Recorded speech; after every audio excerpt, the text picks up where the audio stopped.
নমস্কার। কবি দ্বিজেন্দ্রলাল রায়ের লেখা কবিতা নন্দলাল।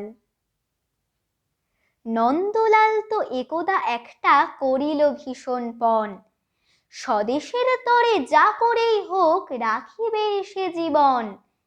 সকলে বলিল, আহা করো কি নন্দলাল।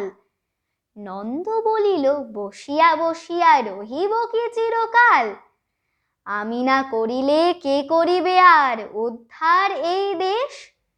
তখন সকলে বলিল, বাহবা বাহবা বাহবা বেশ।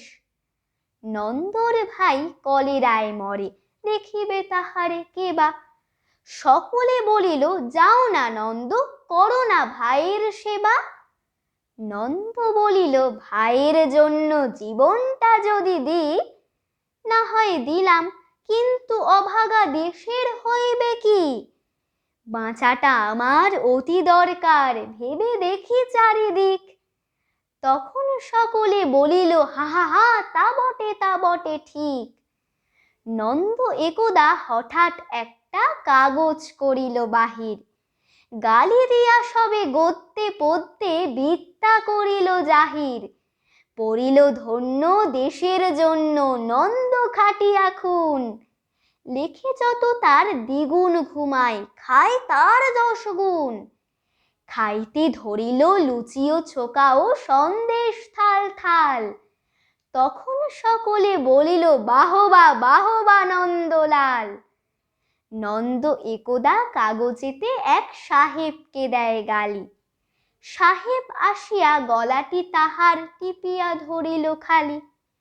নন্দ বলিল, আহা করো কি, ছাড়ো না ছাই।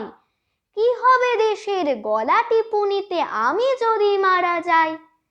বলো কবিঘত, নাকি দিব খত, যা বলো করিব তাহা। তখন সকলে বলিল, বাহবা বাহবা বাহবা বাহা। নন্দ বাড়ির হতো না বাহির, কোথা কি ঘটে কি জানি। চড়িত না গাড়ি, কি জানি কখন উল্টায় গাড়ি খানি। নৌকা ভীষণ ডুবিছে ভীষণ, রেলে কলিশন হয়। হাটিতে সর্প কুকুট আর গাড়ি চাপা পড়া ভয়। তাই শুয়ে শুয়ে কষ্টে বাঁচিয়ে রহিল নন্দলাল। সকলে বলিল, ভেলারে নন্দ, বেঁচে থাক চিরকাল। নমস্কার।